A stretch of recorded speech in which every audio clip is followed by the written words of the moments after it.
here this evening. I want to give a special thank you to Michelle Barnes, to Miles for hosting us here at the Community Artists Collective, and also to the folks at the Kathrine G. McGovern College of the Arts, especially Sixto Wagen, who introduced me to Sara and her amazing work. It really is great to be in this space among this exhibit to explore the wide range of storytelling and history making that is really very much at the heart of our communities. My name is Monica Perales. I'm an associate professor of history and the director of the Center for Public History at the University of Houston. At the Center for Public History, our mission is to ignite an understanding of our diverse pasts by collaborating with and training historically minded students, practitioners, and the public through community-driven programming and scholarship. Since 1984, the Center for Public History has created collaborative investigative projects with university and community partners to generate both local and global historical research. As public historians, we believe that history doesn't just live inside of our classrooms, but it is everywhere around us. And at the center, we are committed to doing history for and with the communities of which we are a part. We do this in three important ways. First, we train undergraduate and graduate students in public history, teaching a future generation of public historians to embrace the highest standards of historical research, writing, and communication skills, and preparing them for work in a wide range of public-facing professional careers. Second, we, through our public-facing projects such as Houston History Magazine and our various oral history projects, scholars and students work together to do research and document the rich community histories of our city and region. And third, and really this is what brings us here this evening, through our public programming under the Center for Public History Lecture Series, we strive to make history matter in Houston, a place where local history has global dimensions, by sponsoring lectures, discussions, seminars, and workshops that speak to the value of the humanities in a wide array of professions and in the public. If you want to learn more about who we are and what we do, I encourage you to follow us on Twitter, where you can find us at UHCP History, and you can also like us on Facebook and learn a little bit more about the kinds of activities and projects that we have going on. It's this goal of doing public programming that really brings us here tonight. Several months ago, I met with Sixto Wagen, and he introduced us to Sara, and we learned a bit more about the kind of work that she's doing in her artistry, in her writing, in her community activism. And I thought this would be a wonderful opportunity for us to explore the many dimensions of the ways in which people do history. Historians do not have a corner on the market of doing history, but how is it that communities tell their stories in different ways? How is it that people connect to the past in really valuable and important ways? And in talking to us about SanTana's fairy tales, I was just so struck by how the work that Sara put into her, what you see here today and in her writing. She was doing a lot of the work that public historians do. And it exemplified the very best attributes of what we try to accomplish as public historians.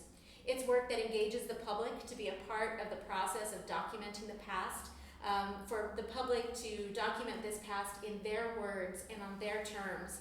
And it encourages them to see themselves in history.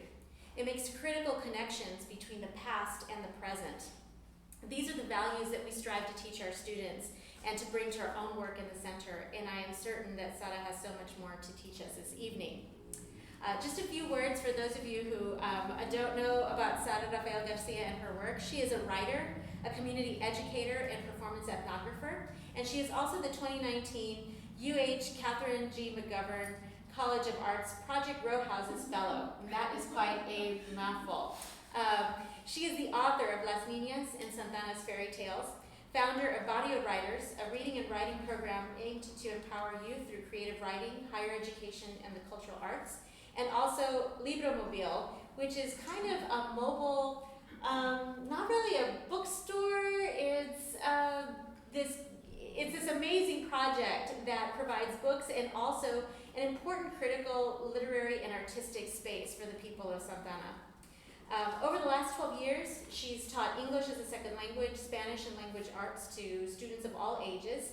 And for this work, she was honored in 2010 by Senator Lou Correa with a Women Making Difference Award. And in 2011, she was awarded for outstanding contributions to education by the Orange County Department of Education in California. She is a writer of poetry, creative nonfiction, and fiction, and her writing has appeared in numerous venues. She has edited anthologies and is a member of the Macondo Writers Workshop founded by Sandra Cisneros. Her SanTana's Fairytales, which she will be speaking to us about this evening, was supported in part by the Andy Warhol Foundation for the Visual Arts through a grant supporting the Arts in Residence initiative at Grand Central Arts Center. And she currently splits her time between stacking books in SanTana, California, and creating a sci-fi literary project here in Houston, Texas. Tonight she will be talking to us about fairy tales for truth and justice, preserving and representing history through contemporary narratives. Please help me welcome Sara Rafael García.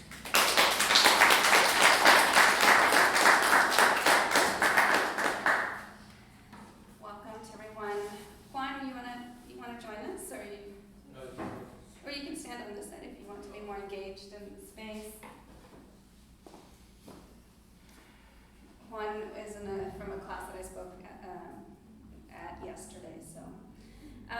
Welcome, thank you for being here. I'm actually extremely excited to give this talk today because I am about neck deep into my current project here in Third Ward, and I couldn't have been here without SanTana's Fairy Tales.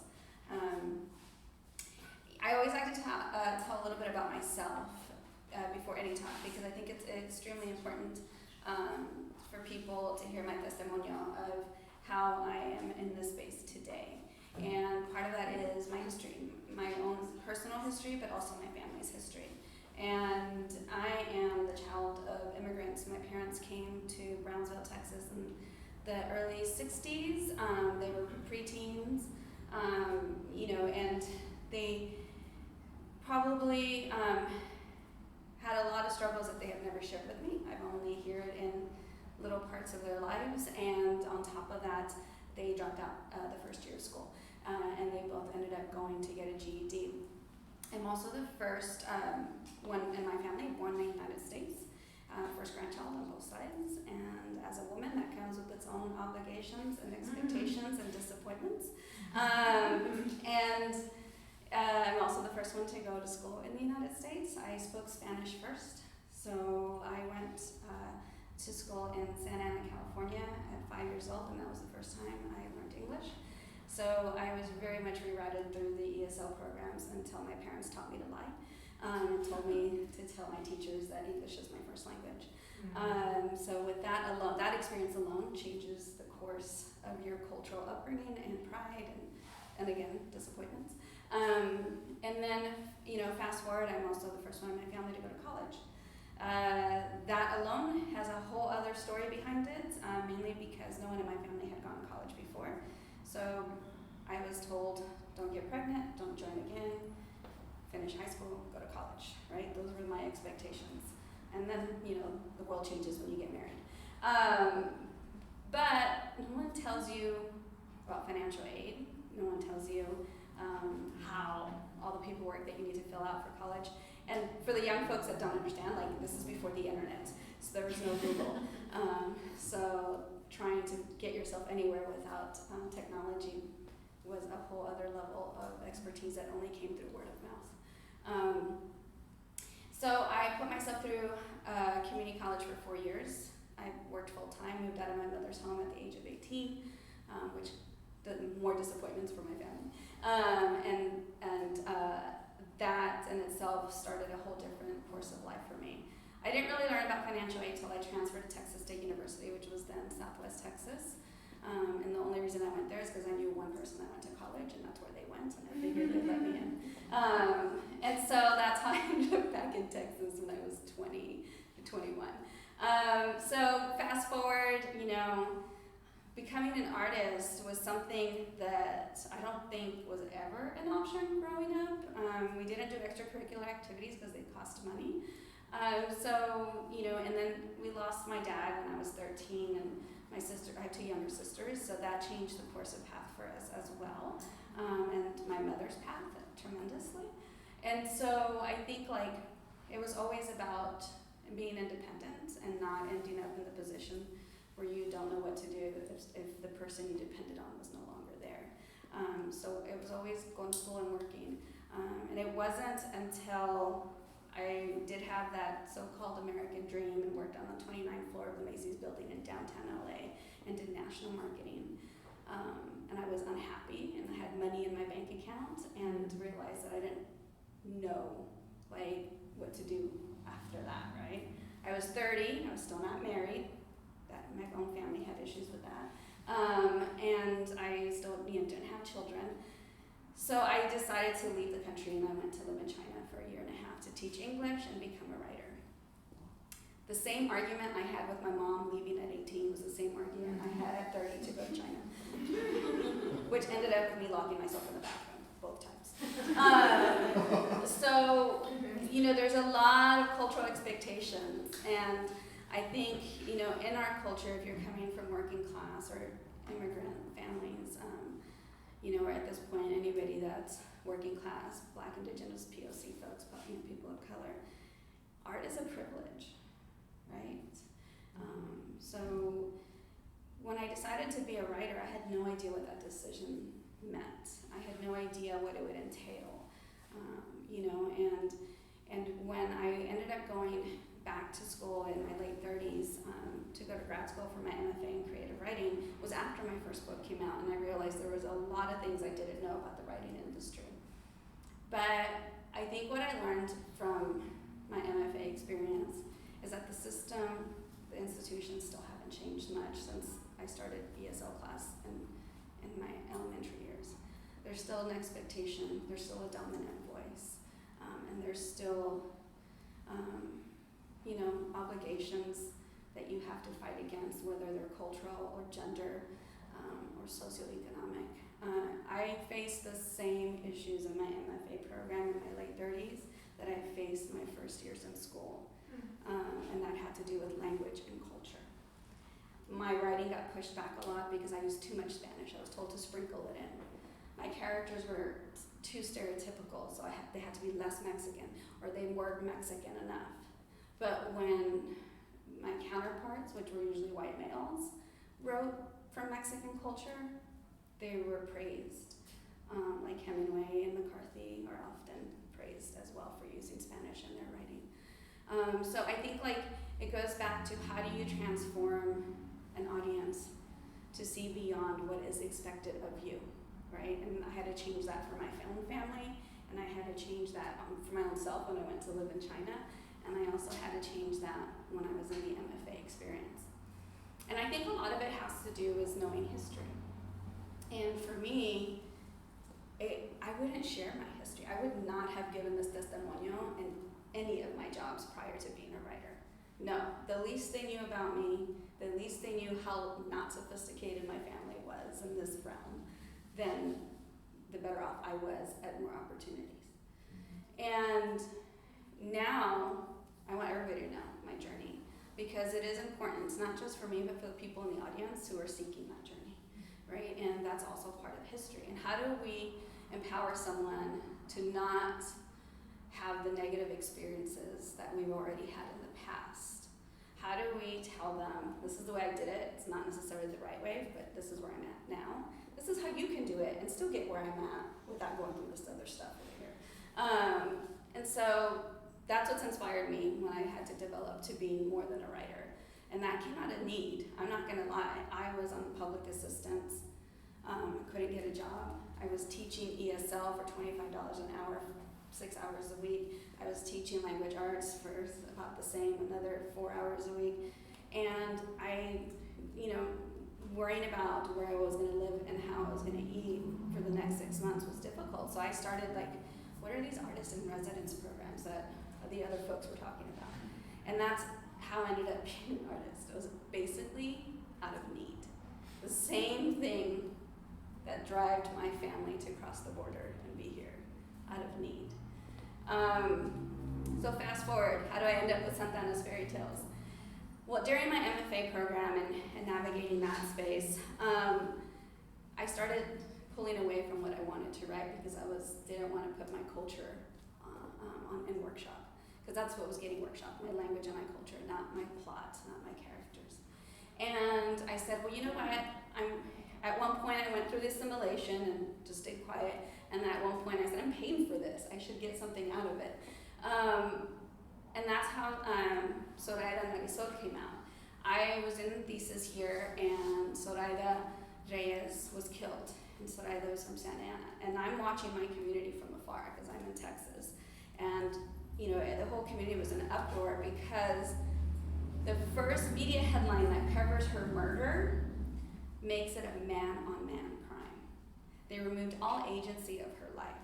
Transgender, undocumented woman. So they not only removed who she really was, but they villainized her as well by saying she was a street worker, you know? Of course, everybody was angry, and I'm watching because I can't be in my community. And I start thinking, like, how else can we change this narrative so people can see who she really was versus what the media headlines are saying? And the first thing I thought of was, like, you know, I'm going to reach out to her friend who I am really good friends with, Alejandra Vasquez, and she's also a trans woman, undocumented trans woman. And I said, I have this idea. You know, for my thesis, I was already working on feminist fairy tales, and again, it was about how do I write my stories without being criticized so heavily on culture and language. And I thought, I'm going to use something that's familiar to everyone, fairy tales. I mean, how many of you have never read a fairy tale? Raise your hand. Right. Everybody has read a fairy tale. Now, most of us are conditioned to read Happily Ever After through Disney, right? Something that was just capitalistic in its own way, right? So one of the things I wanted to go back to, and I say this a lot, it was like my politically correct FU in my MFA program, was like using something they're familiar with that has been shared all over globally, Grimm's fairy tales, right? And going back to that style. And I also did study abroad for 2 summers while I was there just to get away from my cohort. But I ended up going to Germany, and I ended up going to Ireland. And Ireland was amazing and so inspiring. So when I came back from my thesis year, that was the first thing I said, I'm going to write fairy tales and fables, because people have read these all their lives. You know, Nathaniel Hawthorne. People like praise all the work from Ireland and Germany. So I'm going to use what people already read. So Zoraida, I said I want to make her the fairy tale, like the fairy godmother of life or death. Because often, as a community that struggles so much, there's just some days we want to give up and we're tired, right? And I can't even imagine what it's like to walk this world as an undocumented trans woman. I can't even begin to understand that. But what I can understand is that women's narratives are often erased in history. What I can understand is anybody that people feel is not valid in this society is erased and villainized in different ways. I mean, those are our current headlines, right? So when I wrote the story, I called Alejandra, I'm like, this is my idea. I want to write this story about Zoraida. Can I use her name? She says, yes. And I said, okay, what if we co-write it together? Because I don't, you know, dealing with everything I was dealing in my MFA program about appropriating culture and narratives, I didn't want to be that type of writer either. And I said, I'm not undocumented, I'm not queer, and I'm not a trans woman, so how do I go about this? And this is 2014, so there was less visibility. There's still not enough, but there was a lot less in 2014. And Alejandra said, you know, all the reasons you don't want to write this as yourself, you're telling me, you'll help me. She goes, are the reasons why you need to write it. She goes, to be honest, Sara, she said, you're a heterosexual documented woman, and people are going to pick up your work before they pick mine up. And that's when it just realized, like, there's so many layers of history and oppression, and you're dealing with stuff like this, and sometimes that's why some of us step aside and let somebody else do it, right? So I wrote it, but I said, no, she still has ownership of this, because this is not my story. And that's how the process started, is back and forth. That 10-minute, 15-minute phone call ended up being an hour and a half. And then I wrote my first draft and I sent it to Alejandra. She gave me feedback. And it was just this constant, we had like 2 more phone calls after that. You know, wrap it up, it goes into my feminist fairy tales. My advisor tells me it's my weakest piece. The panel though, the thesis committee, is two women on top of the one man. And the two women said, we have to ask you something. Why does this piece stand out of all the other pieces? And I said, this one's real. And then she says, what? It's fairy tales. And I said, yes, but this one's based on a real person. The other ones were made up. And they said, you need to do this more. And so fast forward, when I'm trying to figure out how I'm going to make a living after having an MFA and I'm applying to artist, residencies, someone says, you should apply in your hometown. There's one there. I'm like, no, that's a gentrified space. They won't take me. I'm Mexican. But then they're like, no, there's a new director. And I was like, oh, okay. And it took a year, back and forth emails, meeting with John Spiak when I was in town. And he said, well, you're a writer. We do visual art. I can do visual art. It's like, that moment where you say, yeah, I can do everything. Just tell me what you need. Yeah. Well, how many workshops? Hey, I know how to sweep. What do you need me to do? And he says, we do visual art. And right away, I thought of things that inspired me as a writer, how to tell stories, right? And I said, well, this will be an anti-gentrification project, and it's going to be oral history, collecting stories from the community, because I really appreciated the process that I had with Alejandra. And I said, sure, I can do art. I'll figure that out. So he finally accepted my proposal, and I'm like, oh my gosh, how am I going to do art? And so one of my favorite inspirations is from the Harry Ransom at UT in Austin, and then when they had the Alice in Wonderland exhibit. And if y'all didn't get to see that, it was amazing. And they collected all the history of Lewis Carroll and put it all on the walls, and of Alice in Wonderland. And I said, wow, this is like an open book. And I kept saying that. And then so when I thought about SanTana's fairy tales, I'm like, I want an open book performance. I want people to experience the book in different ways, interpret it. I want them to hear it. I want them to hear music. I want them to see the truths behind the fiction. And that's how the idea started, and it was just a call and response. So when I started collecting stories, after Soraya was done, and I met with Carla Zarate, who is the graphic illustrator. She's a Mexican artist who's been in SanTana for over 15 years, and I knew her from some of her previous work. The other part is like, how do I get more stories that are authentic other than just digging through my own stuff, right? Well, I had to start at the beginning. And the first thing I said, I have to know how SanTana started. Now, coming from an activist who's hit the streets protesting and would have never walked into Grand Central Art Center prior to 2010, I wanted to learn, why do people call this they say the artist village where Grand Central is located is the catalyst to gentrification. I was like, I don't really know what that meant. I knew we just didn't go into those spaces. So I started with history, and what's the best way to learn history is talk to historians. And we have, and buy them a beer, and they talk even more. Some of them. So I started with local historians that I knew, one that worked for the city, which is Manny Escamilla. I also spoke to Gustavo Arellano, because he's a good friend and supporter, but he's also a historian journalist. Both of them recommended one book, which is a history of Southern California by Elizabeth Haas, which I thought was great, that was written by a woman.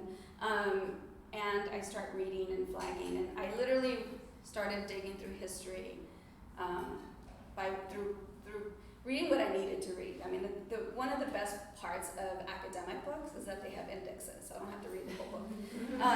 And that's what I did. I went to the index. What do I need to learn? This. Flag it, put a flag on it. And so I didn't have to read this big book, but I did have a source of healthy history to dig up. And then the other thing that was important to me was to offer a counter-narrative to the media headlines. So we have Google now, and I started looking up any articles that were written from outside of Santa Ana about Santa Ana, because I wanted to know what people were saying. And there was one article that came from New York about the revitalization of downtown Santa Ana. And I was like, oh God, I'm going to use this guy. Because I'm going to counter everything he said. And that was the biggest thing. And so I literally, some of the dialogue in the Carousels Lullaby are words that I took from media pieces. My journalist friends totally got it. They're like, oh my God, you stole this line from this person. I was like, yes, I did. Creative liberty is the difference between academic writing and creative writing. So the Carousels Lullaby, I interviewed people, and when I met with Manny Escamilla, because he worked for the city, I said, hey Manny, 2 beers in, I said, hey Manny, where are the horses? And then he says, what horses? And I said, the carousel. I wonder what really happened to the carousel, because we have this beautiful carousel. I'm going to switch this way so you can see the digital archives. We had this beautiful carousel in downtown, and when I moved back in 2016, that's what I noticed was missing, was the carousel. And I said, what happened to the carousel? And they removed it for the revitalization, and I said, well, where is it? And he goes, it's in the city yard. And I said, oh, well, do you think we can go look at it? And he goes, oh, well, I don't think they're going to let you go look at it, but if you ask your art director to go look at it, they might let him. And I said, okay. So that's when I started, asking John. I'm like, hey, can you be the person that goes ask for permission to go see the city yard? And so Carla and I got to go with John to see the city yard. Turns out they had the carousel just dismantled into pieces, no way to put back together. Stuck it into a container and closed the door on it. And in that particular container was also all the Fiesta Marketplace lettering and signage. And so when we went in, we asked for permission for 3 horses, some of the signage, some of the artifacts that had fallen off the carousel, and we used that for the larger exhibition. And so that was the talking with Manny Escamilla. And then once I started digging into the book, I also learned who founded SanTana, which prior to this date, I had no idea why Spurgeon Street was called Spurgeon Street, why Spurgeon Intermediate was called Spurgeon, I didn't care. But then I figured out that William Spurgeon bought SanTana, Tustin, and Orange in the late 1800s for $8 an acre. Now, this is William Spurgeon. He looks nothing like the majority of the residents in SanTana. So this is the history. So one of the things that people also don't realize is that, again, I didn't know why I was protesting certain things until I started doing this project. And when gentrification started in Santa Ana, people say it started in 2010. It actually started in 1986. But people don't realize this because they used our culture against us. So in 1985, there was no real downtown. There was an old downtown that was kind of not rebuilt. Some things were popping up, some things weren't. But 3 developers came together, 2 Mexican-American developers and 1 white Jewish-American developer came together and made a deal with the city and said, hey, we need to reduce the downtown. The city gave them deals and said, okay, if you help local folks put up their businesses, we can capitalize on the Mexican community. Because at the time, all the Mexican folks were going to East LA or Tijuana for their products. I know I did. I don't know how many times we crossed the border to get a piñata for our birthdays. That's what we were doing. And so they said, how can we capitalize on the local population? And they said, let's just make it Mexican.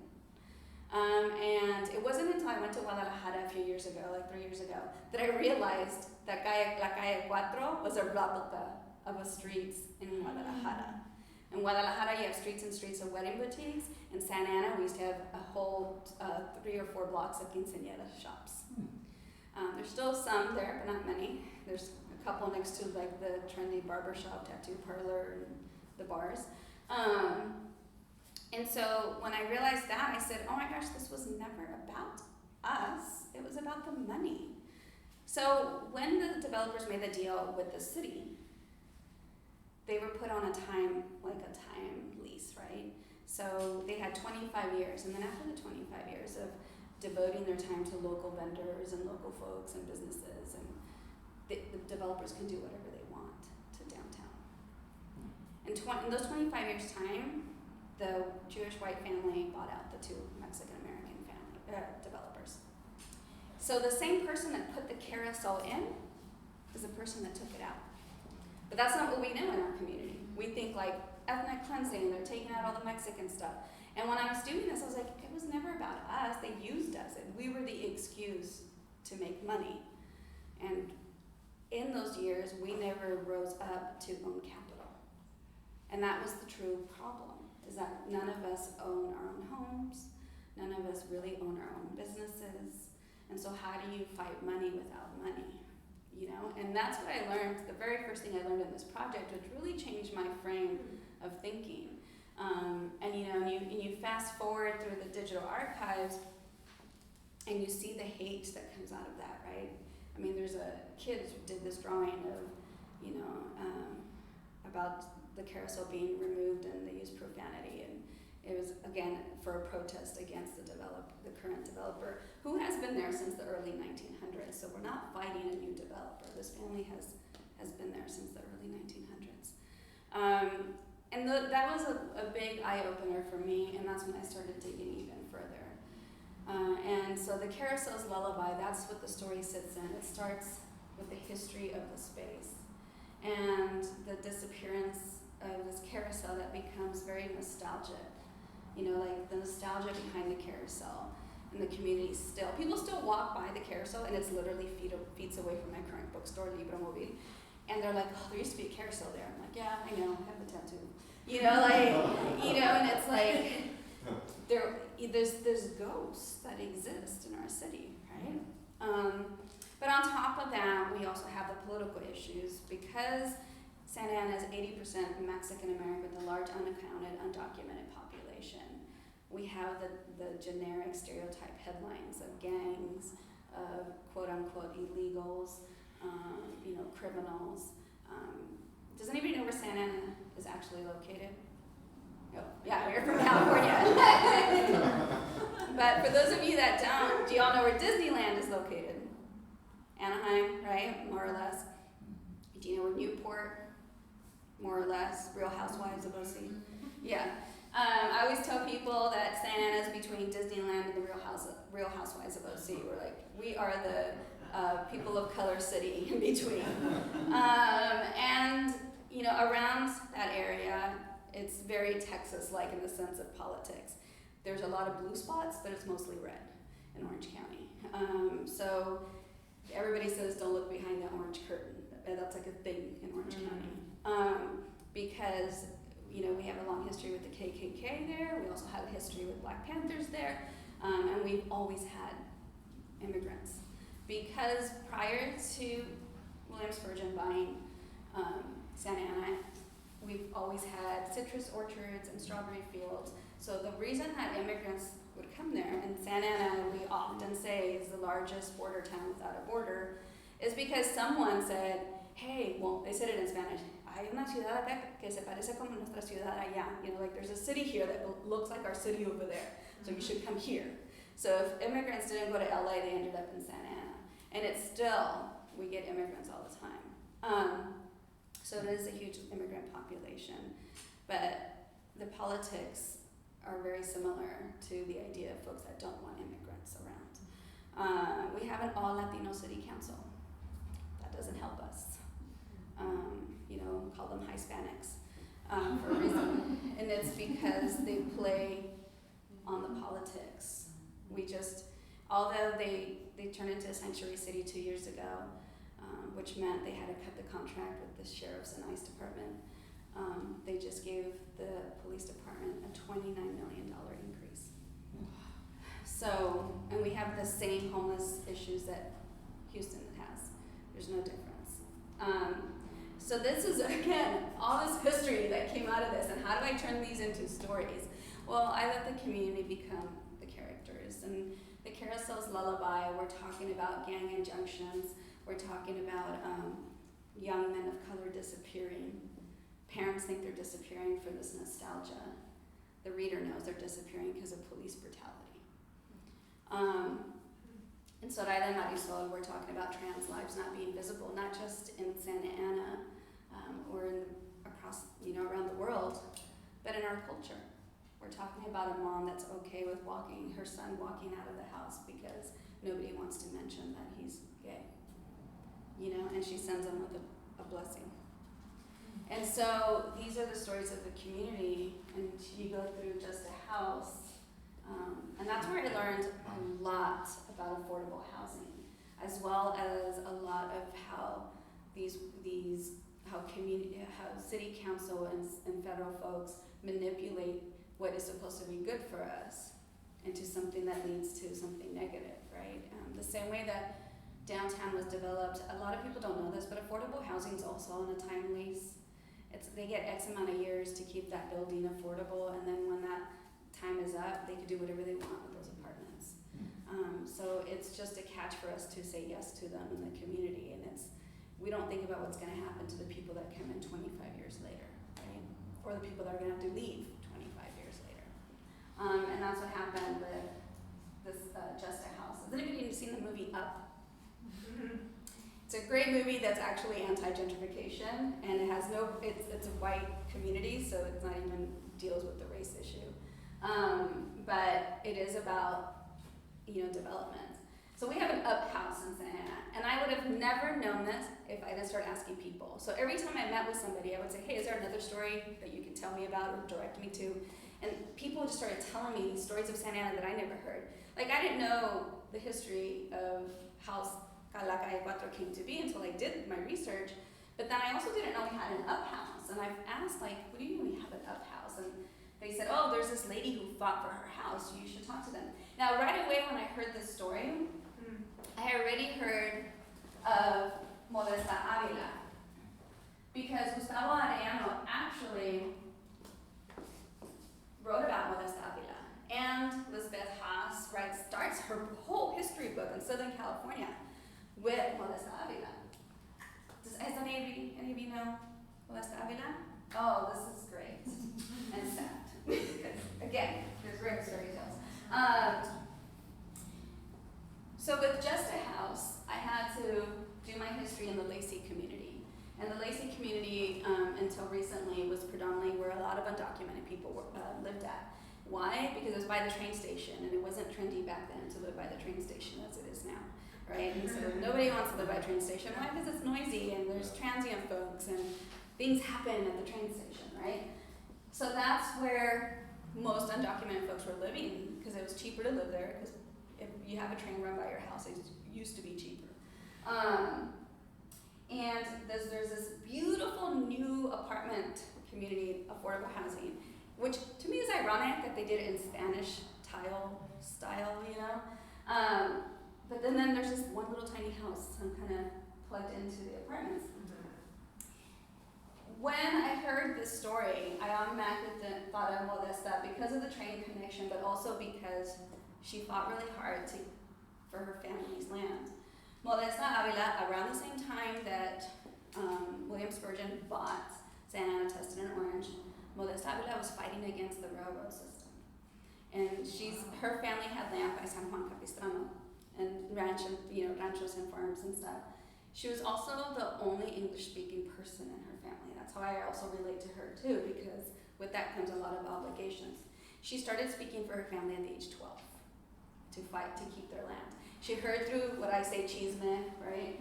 That if you put a sign on your land, you get to keep it. And they were using the term eminent domain. Eminent domain has existed since Native Americans, right? When it came, well, not since Native Americans, since the colonizers arrived and tried to meet with the Native Americans. And so I feel like words play a key in history, because the way you present something changes the outcome, right? Or how people believe you.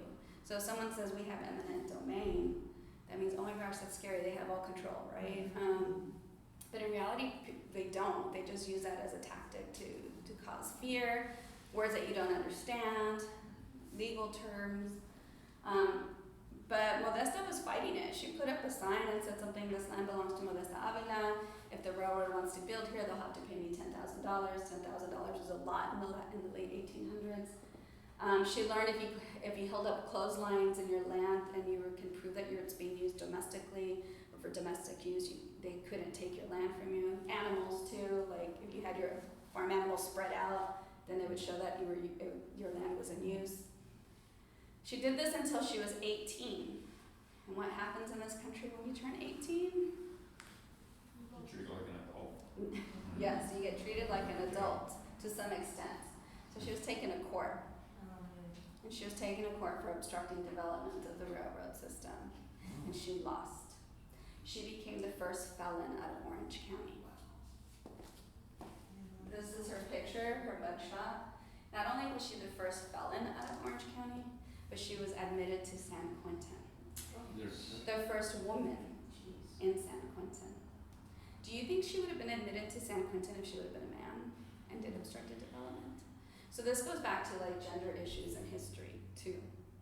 So months before her release date, she supposedly died in jail. I don't even want to know. I can't even fathom what she went through in that jail. And the court hearings, everything took about till she was 19. So she went in at 19, and I think she was supposed to come out right before 21 or 22, and she just never came out.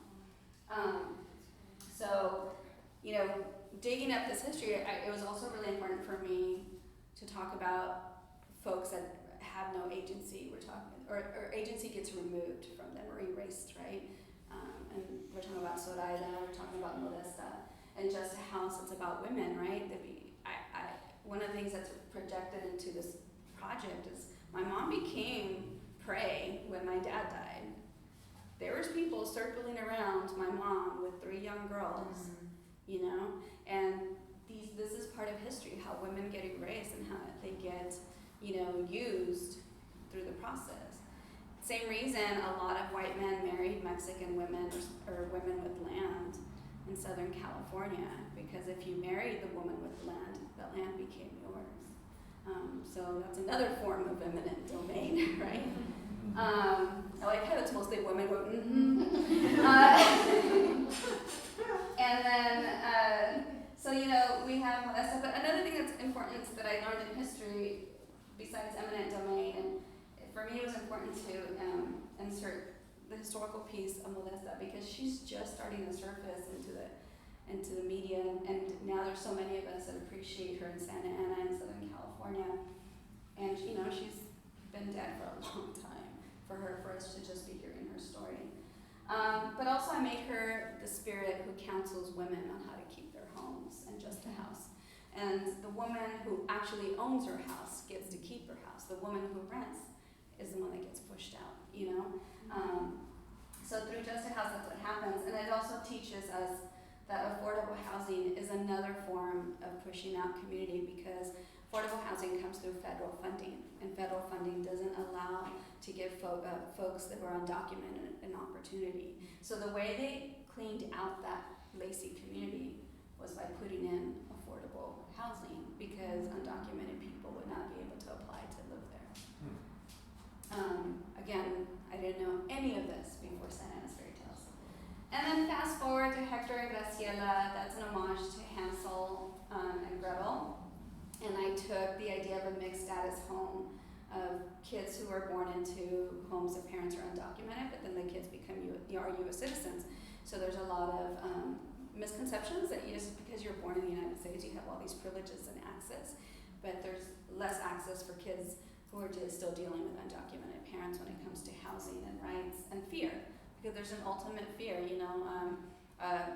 our undocumented parents are having the same type of talk that our Black parents are having with their Black sons about fear and disappearance, right? So undocumented parents are having that talk. If we disappear, this is what you do, and I think there's some correlation in that, right, with our system. And then when the mural speaks, that piece was particularly important because we have a lot of murals in Santa Ana. Some were done without permission. Now there's more groups that are asking for permission. Now there's actual grants for people to apply for and do murals. But again, applying to a grant means you know how to apply to a grant. And Carlos Aguilar is a day laborer, and he does murals in our community, and he put up this mural in Barrio Logan, and that is actually the first area where Mexicans can live and own their own houses, because once William Spurgeon came in, he pushed folks out, and then he only created one little neighborhood where all the Mexicans can live. And they couldn't rent or live anywhere else but in Barrio Logan. That community still exists, and there's been some resilient history in there to show why it continues to exist. And Carlos said, I don't want to do a typical mural, like a stereotype that, yeah, I'm a Chicano. He's like, but I don't want to put up a Chicano mural because that's what they expect of me. So he said, I want to put a mural that's going to counter what they expect of me. And so he on his own time and time, he said he got the La Chiquita, which is a liquor store and a restaurant, the second oldest Mexican restaurant in Orange County, the oldest in SanTana, but they totally catered to the courthouse, so their food's not that great. The gringos think so. But I did research. It's not. But they're great people. They're still Mexican owned. The waitresses are still family. You know, they survived, right, by pandering to the people that are going to pay them the money. And so they gave the wall to Carlos. They said, yeah, sure, paint whatever you want. And Carlos says, I'm going to put, and he was very specific at the beginning, I'm going to paint a mural about World War. Now, historians in the room, I have to be really careful. Which is the war where 500,000 Mexican Americans died? One or two? I always forget. Historians, I'm looking at you. Two, right? Yeah. I'm like, which one's gonna come out? So World War II. So he says, I'm gonna paint the mural World War II, an homage to the 500,000 Mexican Americans who died for this country. And he puts that out by Chisme, because he doesn't have any affiliations with anybody. Tells somebody, hey, tell gente to bring a picture. I'll paint their loved one on the wall, and he just has a bust, right? And he does this. Let me try to pull it up. And he tells everybody, right? Like, it's World War II people. Bring your gente. And then people are like, wait, are they alive or dead? He's like, oh, anybody. And then next thing you know, the Chisme continues. Hey, there's this guy in Barrio Logan. He said any World War I and any World War II people. Oh, cool. And then goes to the other tia who tells, hey, there's this guy in Barrio Logan who said any of the wars in the U.S. as long as they're Mexican and they fought. So he tells me, and this is from talking to him, and that silhouette is when he's leaning and talking to me, and Carla went with us and took that picture. And he's telling me, he goes, well, what am I going to do? I'm not going to tell gente no. Like, no, your cousin was in World War I, not World War II. Like, I'm going to tell them that. So he's like, so I just took them all. And then I put up a mural, So he has about 186 busts of any Mexican American who fought anything from World War I to present time. And it was great. He said that community would come by. They would do the safe drive-bys, right? Like they would drive by and give him a photo and $20. Some people would drive by and drop off paint. Some people would bring him lunch. And so it took him 4 years to finish that with no help from the city. Yeah, and so when I wrote that story, I think it was really important. And by this time, the community had heard I'm collecting stories, Chisme. And I was getting stories like given to me, like, will you write this story? And I'm like, who's it about? Me. So I had muralists approaching me. They wanted me to write about their murals, and I'm like, yeah, but you got a grant, and you're an artist, like an established artist. So I had to start explaining to folks, like the project is to focus on people that have taken a non-traditional path to where they're at now, right? And Carlos is still a day laborer, and that's his mural. And on top of that, we're talking about the artist village, who does racially profile people. Homeless people get pushed out of downtown every day. I see it happen from my apartment window.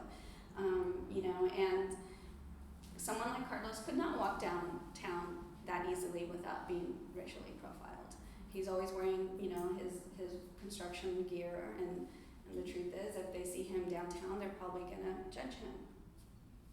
So that particular story is actually another politically correct FU to my MFA, but I wrote it from the white man's perspective for that reason, because I wanted to show that I don't believe racism and prejudice is innate.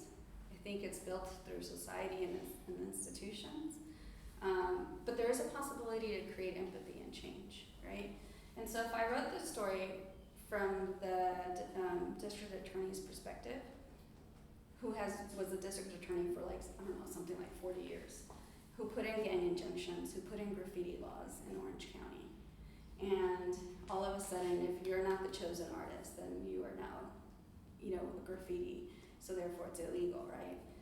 To rethink how people are telling stories of our own community. And for Carlos, that's all he was doing. He's like, I want to acknowledge the people who have died in this country. And that quote is his exact words when I was interviewing. Maybe you should read the names of these men, stare at their faces hard, like really hard. Let the art speak to you. Maybe they will tell you why a guy like me is making sure everyone notices them. They too fought for this country. And I think for him, he knows that he's not the model artist, but he also doesn't want to be the stereotype. And that's that history. And Barrio Logan's continues to exist, and the reason why it continues to exist, and I found out this story after my collection was done, but maybe it'll be added in the future. Because Chepa was this old veterana mujer in Barrio Logan who was around when the freeway was being built, the 5 freeway. And they wanted to run it through Barrio Logan. Why? Because it's the Mexican community, right? And she heard, like Modesta, chisme, hey, if there's a park within so many miles, they can't build the freeway. So she told the community, and they literally put in a park overnight. It's not the best park. There's like 2 swings and a handball court, and a patch of grass, and a bathroom. That's the park. But Chepa passed recently, and the community put a headstone, and it's called, that park had no name for the longest time, and now it's called Chepa's Park. So that's in that community. Something else I would have never learned if I didn't walk and talk to people, and if I didn't, that one's not in the books. So, the wishing well, I'm not gonna lie, that was me on a deadline, and I had running out of stories. But something that I learned through that year was how many homeless people were being criminalized. Still happening. I just called the cops before I left on an issue, reporting the cops. And it's based on Rapunzel being stuck on my 2nd floor trying to meet a deadline and do this project, and feeling so privileged when in reality this is my community being criminalized right under my window. And what's ironic is that there's this fountain, this marble that was shipped in from Italy, which is crazy to me. And it's like, thank you to the people who built the artist village, right? But nobody makes wishes anymore, y'all. Nobody. But every day somebody goes in digging for the coins. And I'm like, no, you have to make a wish for there to be money in it. Like, there's no money in there. And the city has also used it as a way to push out the homeless. They put chlorine in it now. For a while they turned it off because it's the only free water source in the community. And then now they just put tons of chlorine in it to deflect the homeless. It doesn't deflect the homeless, they just do their laundry now instead of drink the water. Some of them bathe in it, but it's the only free water source, so it's this very conflicting history. And I only found out about the history of the fountain because I wanted to know, and there's these plaques about the family who donated it, and there were local Italian marble sellers, and it was just crazy to hear that there's such an expensive piece of art in a city that is trying to get homeless people not to visit the only free water source, right? And that's what the wishing well is about, and all the political issues that's happening with the police in downtown. So that's where the history lies for me, and why it's important for me to record this history and present it was because often our younger folks are just repeating what the older folks have been saying. And what I found out, I was very wrong in a lot of things that I taught younger folks about why you protest, why you boycott. And now I'm telling younger folks, get your credit score high, have some stability so that you can buy your house. Because the only way you're gonna change this system is by owning. And if you can own your own home, create your own businesses for your community, hold your own space like this beautiful space does, that's how you create change. Because screaming and yelling outside just wastes your own energy. They don't care, they have the money. And the money is what unfortunately creates all of this, right? And that's what I learned from history at the age of 40, right? And And for me, that's what's important. And now, fast forward, how did SanTana's Fairy Tales bring me here? And I said this to the group before y'all, because I got to speak to students earlier today. This is the first space, even though this is not my city, this is the first space where this project feels at home. Because I was in a gentrified space in SanTana, beautiful, and it was super empowered, by the folks there. But this isn't a community that's going through the same issues. And it's another, people of color space. And for me, for this to exist here is exactly where this type of work should exist. Because we need to start teaching our community before we can change the community around us. And so I really do appreciate being in the space, and especially how I came to stumble upon it. And how I got to be here was because, with the fellowship, with the long acronym fellowship, I got to, Please, mine. oh, there you I go. will put it down on paper like you did. Tell me what is done. Yes, I know that. I, was able to think of different ways to continue this line of work. And the only reason I applied to this fellowship was because it required you to invest in the community. And for me, that was really important. I did not want to be the parachute artist who comes and tells the community what's wrong with them and how to fix it when I had no place to do that. When I saw the fellowship proposal open up, or the applications open up, which by the way is due tomorrow, so if any of you are planning to apply, go home now. But it is the first experience as an artist where I feel at home. I say this regularly to Denise and folks and Miles, that I'm like, I get depressed when I go back home after being in Third Ward and being in Houston, because you all are in a space that is run and made for the community. And in Santa Ana, we don't have a people of color art gallery.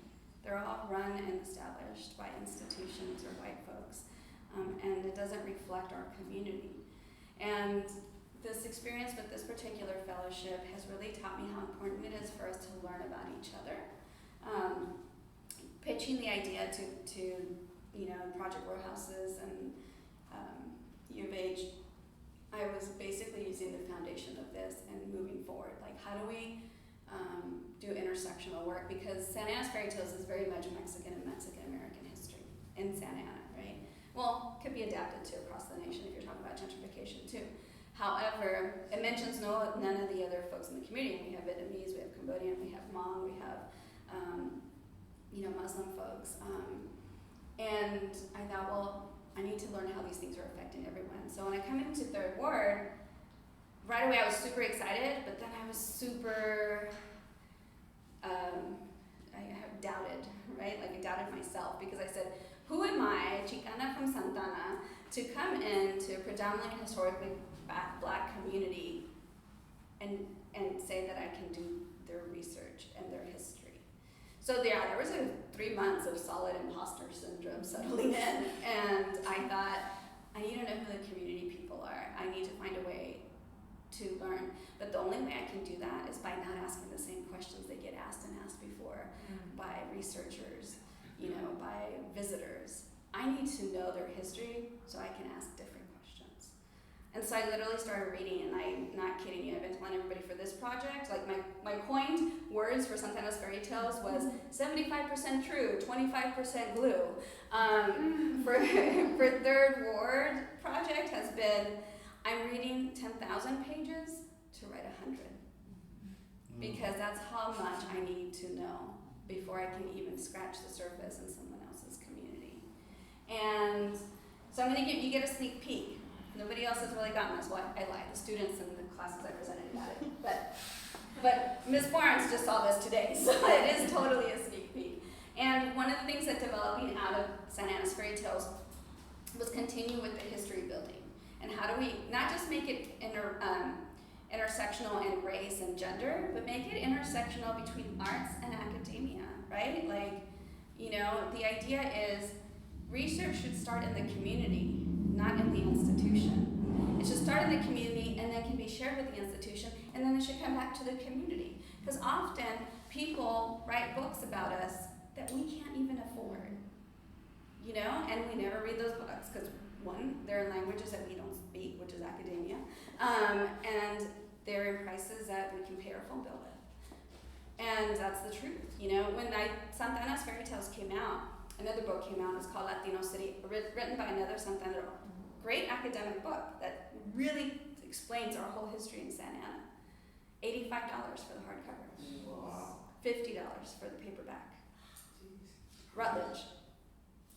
No offense, Rutledge, but we can do them cheaper, you know, and that's the problem. And I read that book after my book came out, and I was like, man, if I had this book a year ago, I would have footnoted it throughout my book, because we were both saying the same thing.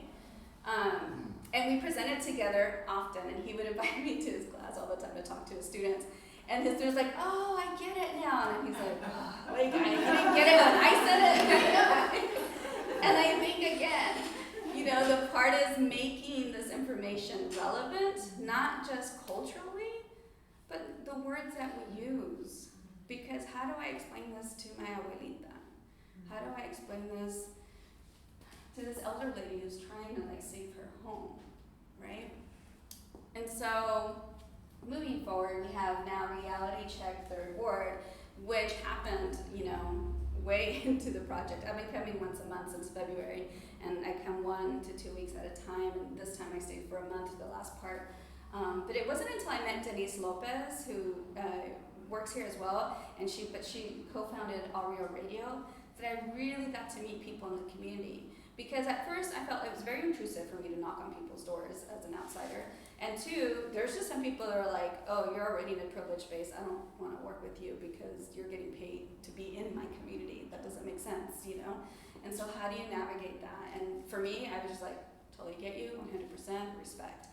Because I do that to some artists in Santa Ana too. I'm like, I'm not going to work with you. You're just here for 3 weeks and you got paid tons of money. Like, why? So for me, it was like, how do I not become the artist that I criticize? So when I met Denise, it was great because she can vouch for me. She's like, yeah, she's not going to use you. She's actually trying to do something positive. And that's one of the reasons I applied for this grant or this fellowship, was because they put that in place. What do you have to offer to Third Ward? It's not what do you want to do? It's what do you have to offer? What can you invest into the community? So the same thing, started with collecting stories and history, reading 10,000 pages for 100. But lesson learned, and I don't know why I thought it would be any different, all the races are divided and segregated in academic books.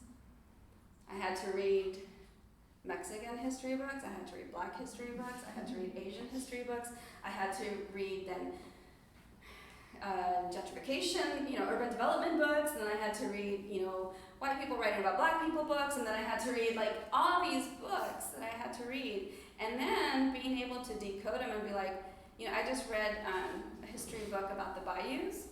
It took 30 pages to get to Black history. About the bayous, they talked about the cotton industry for 30 pages. They never mentioned black people. I'm like, how is that possible? 17 pages to get to Mexican American history. And that's because they talked about Magnolia. And so those were, I was like, wait a minute, we have to do better than this. And so moving forward, right now I decided to move forward. Digital archives, these were really old school, and it was a collaboration with a grad history student, and it was very last minute because when people started questioning like what was truth, it's like, you know what, I need to tell people what's true so they don't doubt my work. And so they learned. So Mariana is the one that literally took my book, and I said, Mariana, you grew up in Santa Ana, I want to see what you recognize.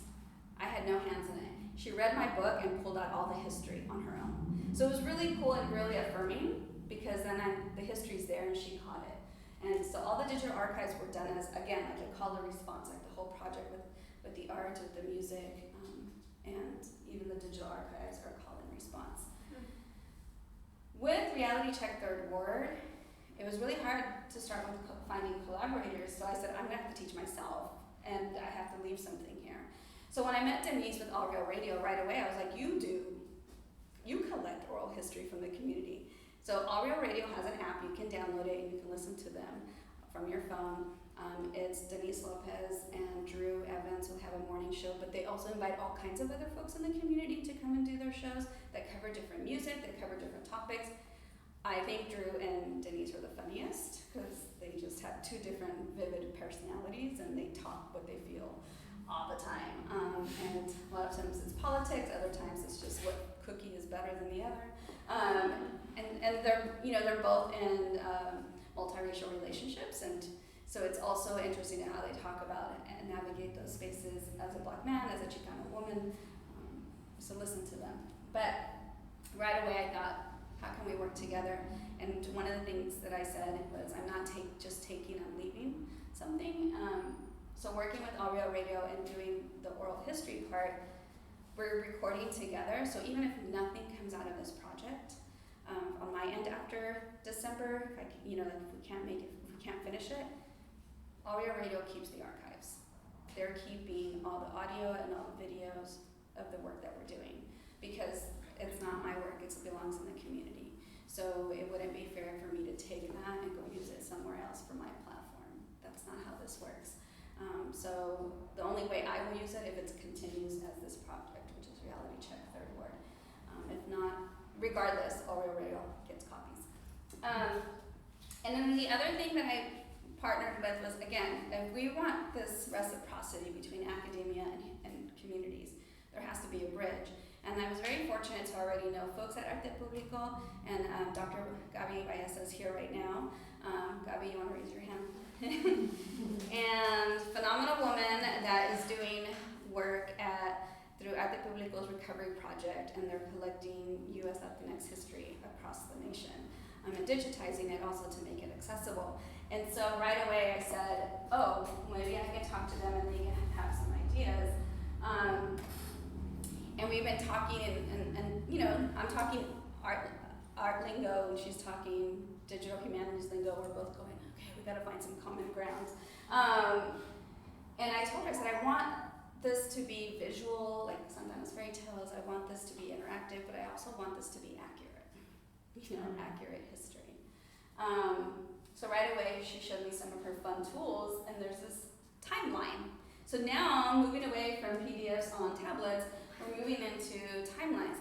And the best part about this is that one of the goals was to use everything that's accessible and free to the community, right? All Real Radio is accessible and free to the community. This timeline is Night Lab with a K. And it's free.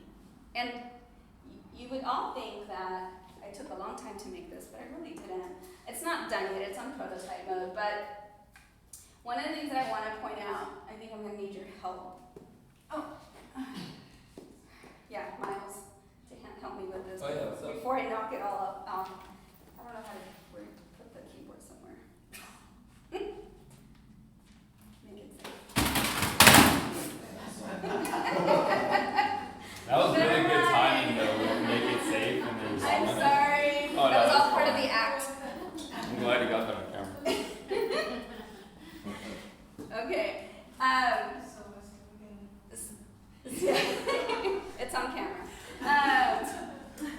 So I literally started dabbling with Night Lab on Monday, y'all. So, and once I started, I don't understand why professors are not using this in every classroom.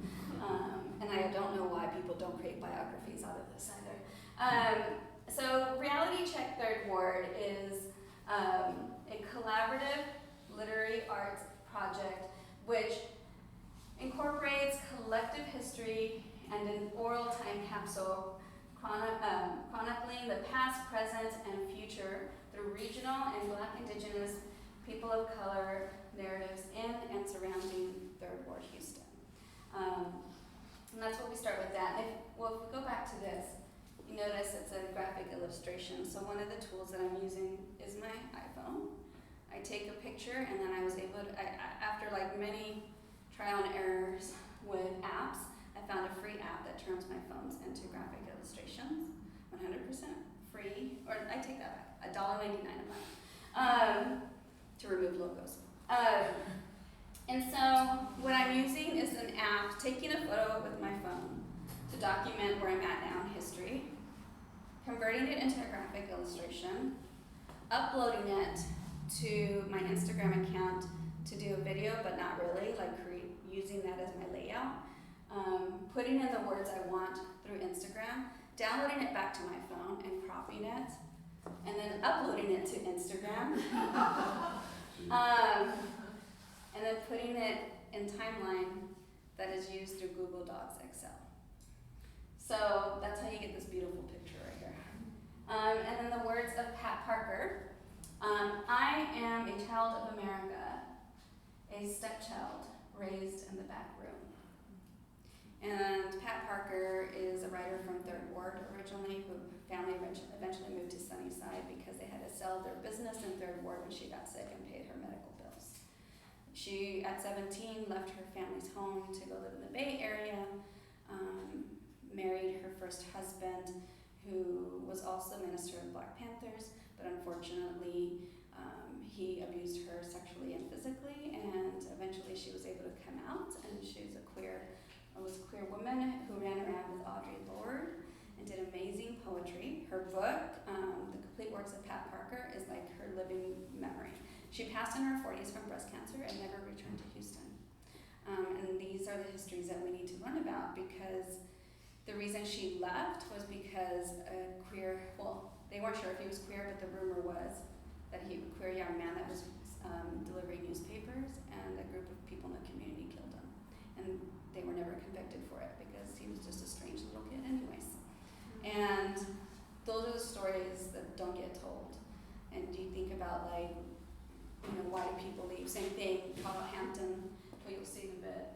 So we go into this, we go, how do we get these stories from the community? Pat Parker told it in poetry. And almost everyone, I talk about learning history before you ask questions, then I would talk about Pat Parker because I thought, oh, they'll know who Pat Parker is, right? And everyone I mentioned Pat Parker in 3rd Ward, had no idea who Pat Parker was. So then, I started talking to people about Pat Parker. So Jewish, I decided to start in 1844 because the first piece of land that was bought from Eastern Europeans was a cemetery. And that's how the Jewish community came to 3rd Ward, and they bought 4 acres. And eventually the temple was there too, but since then the temple has moved. But the cemetery is still there. And also to shed light on the idea that oppression in this country doesn't necessarily always come down to skin color. And the Jewish fled from oppression too, So I think there's a connection to be made there, but also the fact that the first piece of land they bought was for a cemetery. And then Manifest Destiny is 100% there because of it's the first sign of gentrification, known as colonization and also eminent domain. And so I think it's important to talk about the definition and how also art is related to Manifest Destiny because the connection's made through this piece of art, right? So it's on the timeline. And Manifest Destiny happened literally 1 year after Jewish folks bought land in 3rd Ward, which I thought is an interesting factor too. Then we move fast forward to 1930. Again, there's going to be a lot more place markers by December 3rd when I do my final talk for this project. But in 1930, 3rd Ward was 50% Black and 50% white. And I've been learning to study population and demographics when I do this type of work because, again, that shows the influx and the correlation between push-outs, right, and who's bringing in the development and who's creating change and who's getting pushed out, right? And what neighborhoods are getting ignored on top of that.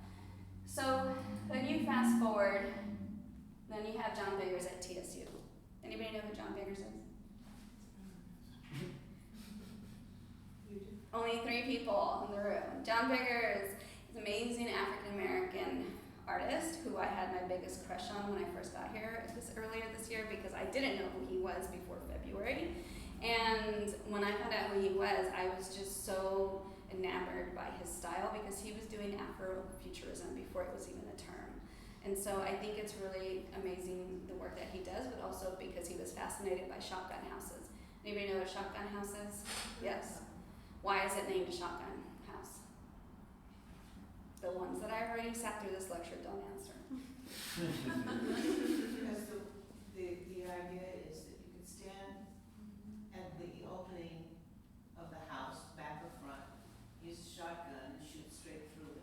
Yes, and then in history, I also learned that in West African dialect, the original name for that style of housing was shogun, and shogun means God's temple. So if you look at a lot of styles of Baptist churches, they're in the same style of a shotgun house, right? And so I would love to read a paper that correlates how shogun becomes shotgun, and also why does a gun get placed in a black community?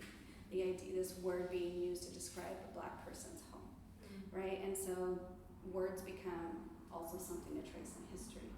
You know, one of the biggest things that I noticed in doing history work regional for Houston, because I eventually, after I met Monica, she turned me on to Houston Bound, which by the way is the best book I've read so far about Houston. What is it? Houston Bound. It's a great book. The other book that I've been using a lot for national history is the African American and Latinx History of the U.S. by Paul Ortiz, and that just came out last year, and it's only $16, and it's an academic book. So between those two and some of the more segregated books that I've been using, I've been plugging into history. But I think, like, again, the use of words is really important, and I had to switch my brain from West Coast to the South. Even though I was born here, there's a lot of history I didn't know. And the biggest thing that I saw was in the West Coast, we said segregation and desegregation.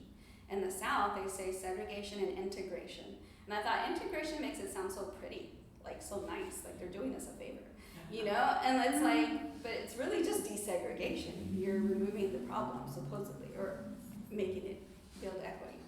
So again, doing the history was also like becoming familiar with the terms and why those terms were being used in history. And then John Beggar's art is amazing. So if you ever have a chance, go to TSU and see the murals of the students since his beginning of time, because he started the art school at TSU. And the reason why he was at TSU is because he was such an amazing artist, and his work would be shown in museums, but sometimes he wasn't allowed in because he was black. So to know his history and why TSU has an art school is, you have to know John Beggar's. So by 1950, 70% of blacks in Houston lived in Third Ward. 70% of blacks in Houston, not just 70% of people in Third Ward were black. 70% of blacks in Houston lived in Third Ward. So where are they getting pushed through, right? And then Brown versus Board of Education happens in 54, and then you fast forward to the 1970 in Carl Hampton. Who knows about Carl Hampton? Raise your hand. Wow, it's because of my lecture yesterday. Carl Hampton, like Pat Parker, went to the Bay Area to learn and be trained by the Black Panthers. Came back to Houston to start, to Third Ward, to start People Party too. I think it was under 2 months.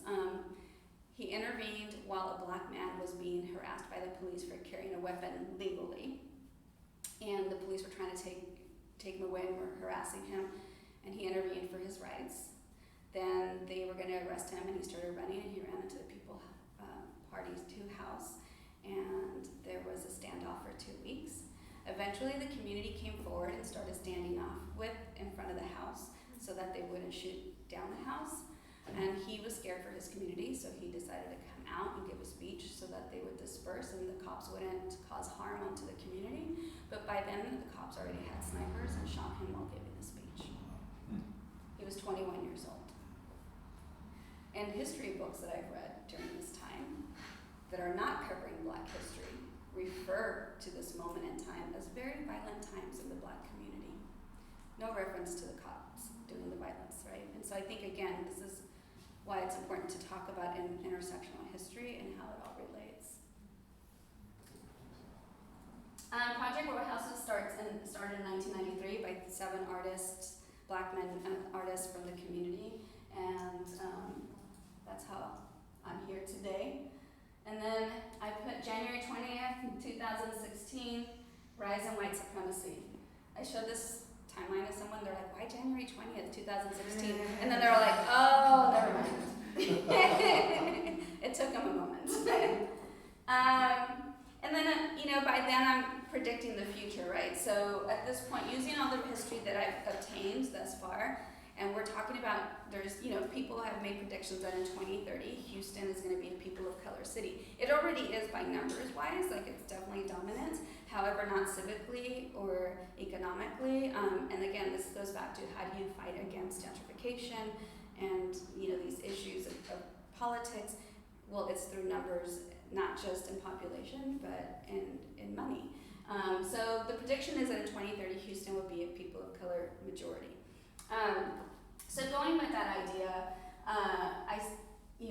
one of the outcomes of the project thus far includes a collaboration with Audio Radio in Third Ward and Arte Público Press's Recovery Project at UH, as well as direct mentorship from UH faculty member, author Roberto Tejada, and Michelle Barnes, local artist and founder of Community Artists Collective in Third Ward. So it takes more than just me to do all this work. There's a lot of amazing folks behind me, or I should say alongside of me. So if I'm predicting the future, then I'm saying by 2030, whites are minoritized. Minoritized is already a word that's used, or is defined, but it's not used because it's not a favorable word. But in my definition in 2030, the definition means to make white people the minority, was coined in 2030 after Houston became a people of color majority in population, civic leaders, and business capital. A slang term used by the minoritized is post-Trump era. And then you move forward. So one of the questions when I've been doing the oral history is I asked 3 questions. I asked, 4 technically. I asked them to give me their name and any titles associated with them. And titles could be anything. It could be your professor at U of H, it could be your mother, it could be your daughter, it could be you're an activist. So when folks tell me that, I also ask them, tell me something of history that you think should be preserved. Tell me something that could be related to Third Ward, it could be related to your personal narrative, it could be related to anything that you feel connected to. And then after that, I always give them an opportunity to say, never mind. So I always say, is there anything you said that you possibly don't want shared anymore? And then, or is there anything that you thought about when you were talking and you're like, shoot, I should have talked about that more, would you like to add? So giving the community control of their narrative and their history. Because sometimes we talk and we're like, oh, shoot, I shouldn't have said that. Or I'm not sure if I want that public, right? And then the very last question I ask is, given all this information that we just talked about, and given the idea that if Houston becomes in 2030 becomes a POC majority, I want to counter the narrative of dystopia, which I feel like we're kind of living in now. I want to counter sci-fi style of writing with futuristic joy. What is your opinion of future? What would be futuristic joy for you, for Third Ward, at a national level? And today you get to hear Michelle's response.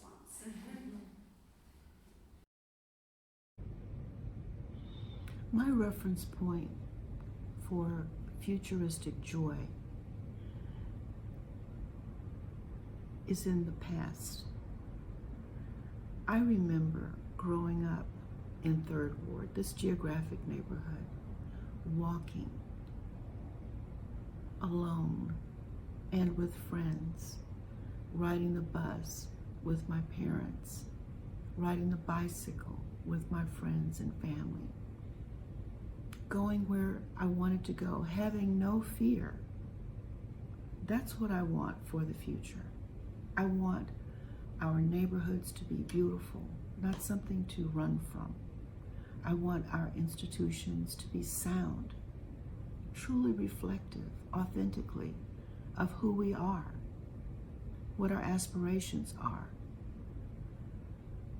Honestly dealing with the horrors of our past in some aspects, being brought here to this country as enslaved people in many cases, and being able to surmount those challenges, those difficulties.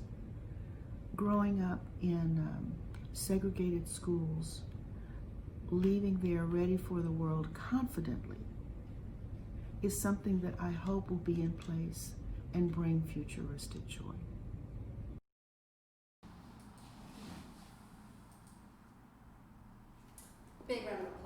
Michelle. So, and the reason that's important to me, what that means to folks in the community, is mainly because we will not change the future unless we learn about our history. And we will not change, our outcomes until we acknowledge that there's an alternative outcome or alternative future if we gather together and share our stories interchangeably, right? Not just, again, talking about race and culture, but also talking about community and academia. There has to be a bridge, and it has to start with the people first before it can become something that actually creates social change in our community regionally, but also at a national level. So to end, this is reality check third ward, and the idea is that the project intersects third ward, Houston's Black and people of color history through graphic narratives that address social justice and gentrification issues that are affecting communities across the nation. Reality Check Third Ward is currently in the development stage, so what I've been working on is being composed of 3 phases. So with the support of the Kathrine, I always forget, the whole academic KG, MCA, and Project Warehouse's fellowship, that I've gathered the research and the methodology, and that's what I've been able to do. So the next step would be to continue to find funding to put in the technology, and one further aspect of the technology besides the timeline, besides doing using Scalar, which is an open source book formation that people have access to for free, is also using augmented reality, because I don't want to be the one telling the stories. I want folks like Michelle and other folks in Third Ward to come up in 3D version and tell you their stories, and interact with the future in that way, right? And so that's where I'm at right now. And hopefully by December 3rd, you'll have prototypes of the book publication. I'm working with students at U of H to produce a prototype of the book.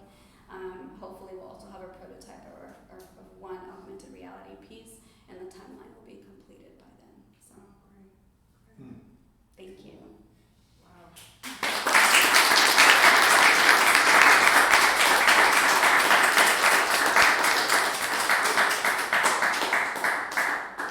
Any questions?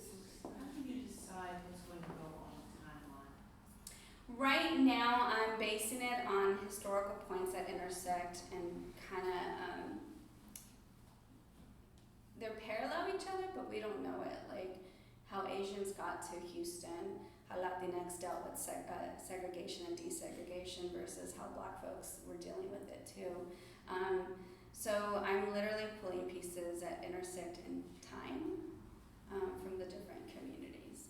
I mean, I learned so much from the Asian community too here. I mean, there's a lot of businesses that were actually started by the Vietnamese community and then transferred over to Latinx or Black folks. And so that was another aspect that I felt like was definitely a layer. And a lot of the Asian community here landed here through the military, because they joined the military to be U.S. citizens, but not just to be U.S. citizens, but to be able to bring their families. And I think that's a whole other aspect that we don't talk about. We think of military brides, but we think of white men going to foreign countries and getting brides, but really a lot of the Filipinos in this area were joined the military so they can bring their wives and families over. And that's a whole other tracing of history of migration and what they deal with, right? Like even this day, I think when I've spoken to folks that are Filipino in Houston, they don't know where they're accepted because they're not necessarily considered Asian by other Asian cultures, and they're not considered brown by Latinx cultures. So it's like, where are we, So that has been interesting conversations throughout. So I've just been pulling them. I am focusing on highlighting as the dominant narrative Black history, because that's historically what's in Third Ward, but also intersecting it with the other communities. Any other questions? Yes. How has working in this town, this space, this particular neighborhood shifted your thinking about SanTana? We're light years behind. Honestly, I mean, you know, like people think that it's so great that we have a Latino City Council, but the locals don't think that. And it has nothing to do with race, but again, socioeconomic issues and access. And I think like every city has its own history. I mean, there's obviously a lot of darkness in the history of Houston too. But I think for the most part, it's more diverse, you know, through different ethnicities. And although there's still a lot of segregation among those ethnicities, I think there's more points of entrance than there is in Santa Ana. I mean, Santa Ana is predominantly Mexican-American. And we have a history of having black folks, but they've been pushed out there too. We have a section in Santa Ana called Little Texas, and that's where the majority of the black folks live in, and they've been there for a long time. It's called what? Little Texas. So it's making me more interested in digging some history up from the other folks in my community to learn how they got pushed out and who did the pushing out. One of the biggest things that I learned here that goes back to the source of a lot of headbutting between the Latinx community and the black community is that I went to the Buffalo Soldiers Museum, and if you haven't gone, you should go. But I had no idea that the Buffalo Soldiers were the first border patrol in this country. And to me, that explains a lot of some of the animosity between the Latinx community and the black community, which some folks will never be able to trace that down to. But also the use of black and brown bodies through the military, right? That the fact that they put the Buffalo Soldiers as the frontliners so that the white soldiers wouldn't get killed first. And so that was used against Native Americans, and that was used against Chinese folks when they tried to kill off the Chinese that wouldn't return after the railroads. And then it was used in the Mexico border. So to me, I was like, oh, I understand where some of this anti-blackness in my own community happens now. That was rooted far beyond where most people can communicate. But again, we have to acknowledge the fact that the black soldiers were being used as bait, and the white military didn't care if they were killed first. And so there's this whole other level of oppression that's happening and repeated. Any other questions? That was a lot of talking, so hopefully you walked away with some tidbits of information and you're encouraged to go do your own research and find alternative